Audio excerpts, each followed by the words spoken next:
Bank management खुद ही अपने employees को नोटिस जारी करती है, खुद ही इंक्वायरी करती है और खुद ही उसको सज़ा या जज़ा दे देती है।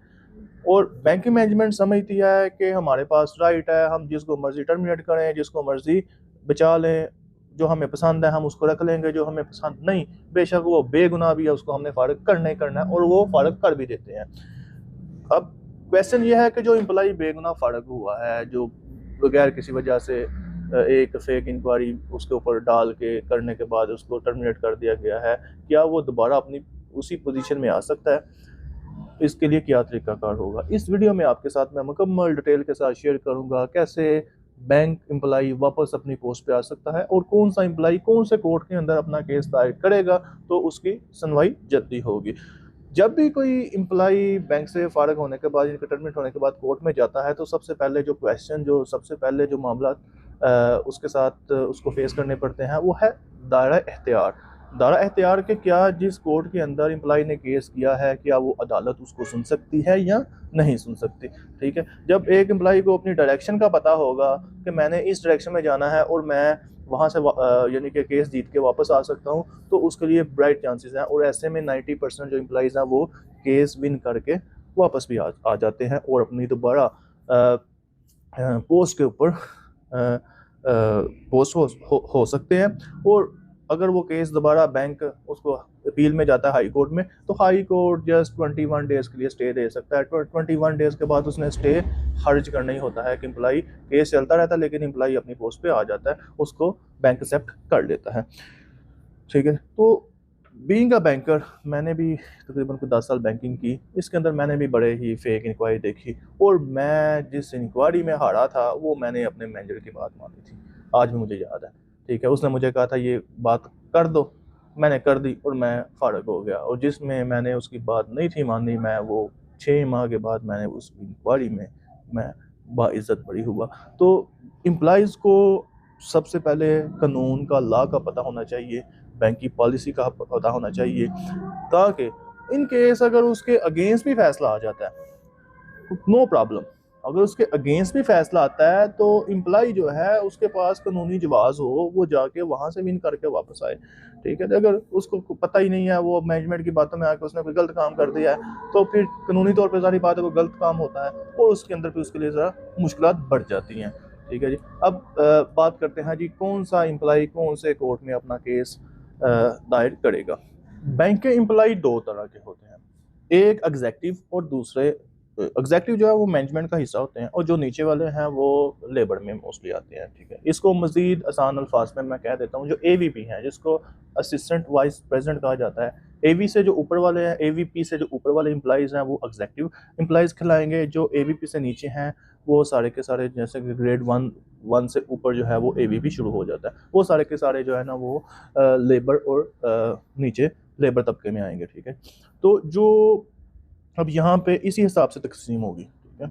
जो भी एम्प्लॉइज़ एग्ज़ेक्टिव लेवल से नीचे हैं, एवीपी लेवल से नीचे हैं, वो अपना केस करेंगे सिविल कोर्ट के सॉरी एनआईआरसी में। एनआईआरसी का मतलब है नेशनल इंडस्ट्रियल रिलेशनशिप कमीशन, ठीक है? एनआईआरसी। इसके अंदर तमाम एम्प्लॉइज़ जिनका ग्रेड, जो कि ग्रेड के एम्प्लॉइज़ हैं और अभी मैनेजमेंट में शामिल नहीं हुए, वो यहाँ पे केस करेंगे और ये कमीशन बाकायदा उनका केस सुन के और उनको जज़ा और सज़ा देगा। और मोस्टली यहाँ से 90% एम्प्लॉइज़ जल्दी, बड़ी फास्ट, बड़े अच्छे तरीके से अपनी पोजीशन पे दोबारा पोस्ट हो सकते हैं। उसकी वजह है कि यहाँ जस्ट एम्प्लॉइज़ के केस आते हैं और मोस्टली जो टर्मिनेशन बैंक के अंदर होती है वो होती भी लेबर तबके की है। एग्जेक्टिव तो ज़ाहिर बात है, उन्होंने खुद ही ऊपर भी उनके मामला होते हैं जिन्होंने इंक्वायरी करनी है, तो वहाँ से वो उनका बीच वाला रास्ता निकल आता है और इनको ज़्यादा से ज़्यादा जानता है एरिया मैनेजर, और एरिया मैनेजर ज़ाहिर बात है खुद ही उसने अपनी जान बचानी है, ठीक है? तो इसलिए जो है ना ये इनके लिए ज़रा टफ मामला हो सकते हैं। तो ये सारे एम्प्लॉई, इनको चाहिए कि ये एनआईआरसी में जाएँ। ये सिविल कोर्ट में भी जा सकते हैं, लेकिन सिविल कोर्ट में फिर इनका मामला लंबा हो सकता है। जब लंबा होता है, उनको भी पता है 3-4 साल केस में लग जाने हैं, तो फिर वो कोशिश करते हैं कि जो है ना हम ना ही केस करें, कोई और वे बाहर चले जाएँ या कुछ और कर लें, तो किसी और जगह पे नौकरी कर लें, बैंकिंग को हमेशा के लिए हैदराबाद कह दें। लेकिन अगर ये एम्प्लॉइज़ एनआईआरसी में जाएँगे तो इनके लिए ज़रा बेहतर हो सकता है। और दूसरे जो एग्जेक्टिव से ऊपर है वो सिविल कोर्ट में जाएंगे। सिविल कोर्ट के अंदर वो अपना मुकदमा पेश करेंगे कि जो भी उनके मामलात हैं, और वहाँ फिर उनके लिए जज़ा या सज़ा होगी। ठीक है। और मैंने अभी तक लास्ट टाइम लेबर के साथ मोस्टली जो ज़्यादती होती है वो लेबर के साथ होती है। उसकी रीज़न ये होती है कि वो बांधती है अपने सुपरवाइज़र की बात। उनका सुपरवाइज़र अक्सर उनको गैर कानूनी काम कहता है, इल्लीगल काम कहता है, जो कि बैंक की पॉलिसी के भी अगेंस्ट होते हैं। अगर वो मोस्टली तो वो मामला तो ऊपर नहीं आते, लेकिन जब ऊपर आते हैं तो लाइक डिसलाइक के चक्कर में फिर वो एम्प्लॉइज़, ज़ाहिर बात है, वो बहुत कम ऐसे एग्जीक्यूटिव होते हैं जो नीचे अपने फेवरेट बंदे को सपोर्ट करते हैं, लेकिन जब भी वो देखते हैं ना कि उनके अपने पाँव जल रहे हैं, तो बड़ी मशहूर एग्जांपल है कि जिदू बांदरी दा पैर सर देन अपने बच्चे पैरों थले दे लेंदी। तो जब एग्जीक्यूटिव की मौत आती है ना, तो वो अपने फेवरेट हो जिस जिससे लटा बड़ा काम देता है उनको आगे करके तो अपनी जान बचा लेता है। तो बैंक एम्प्लॉइज़ वो भी इसी चक्कर में होता है कि यार मेरे पता नहीं क्या मामला होगा, ये हुआ, तो इसी चक्कर में वो बेचारा वहाँ से फ़ारिग हो सकता है। और उसकी रीज़न भी यही होती है कि उसने बैंक की पॉलिसी के अगेंस्ट काम किए होते हैं। बीइंग अ बैंकर, मैंने खुद 10 साल बैंक में जॉब किया है, और मैं एक केस जस्ट एक इंक्वायरी में हारा था। वो भी मैंने अपने बड़े की बात मानी थी, एरिया मैनेजर की बात मानी थी। उसने कहा था ये लिख के भेज दो, तो मैं देख लूँगा। मैं लिख के दे दिया, मुझे उन्होंने लेटर दे दिया, ये लो पकड़ो। ठीक है। और उसके अलावा मैंने 6 माह तक भी इंक्वायरी भुगती है, उसमें भी मैं बाइज़्ज़त बरी हुआ हूँ। तो ये मामला था कि जब आपको बैंक की पॉलिसी का पता होता है, तो आप उसके मुताबिक काम करते हैं। तो आपके अगेंस्ट कोई काम डल भी जाए, आप पे सख्त हालात आ भी जाएँ, आप यहाँ से नहीं, यहाँ तो चलो ठीक है, आप कह सकते हैं बैंक मैनेजमेंट मिली हुई है, आगे आपकी बचत हो सकती है, वहाँ से आप वापस आ सकते हैं। और वो बड़ा ज़ोर का थप्पड़ होता है मैनेजमेंट के मुँह पे। और फिर जब आप केस विन कर सकते हैं, तो आपके ज़हन में होता है यार शायद अपील में बैंक चला जाएगा। अपील में भी जाए, अपील में bank just more than high court जो है ना, वो 21 दिन का एम्प्लॉइज़ को स्टे देती है।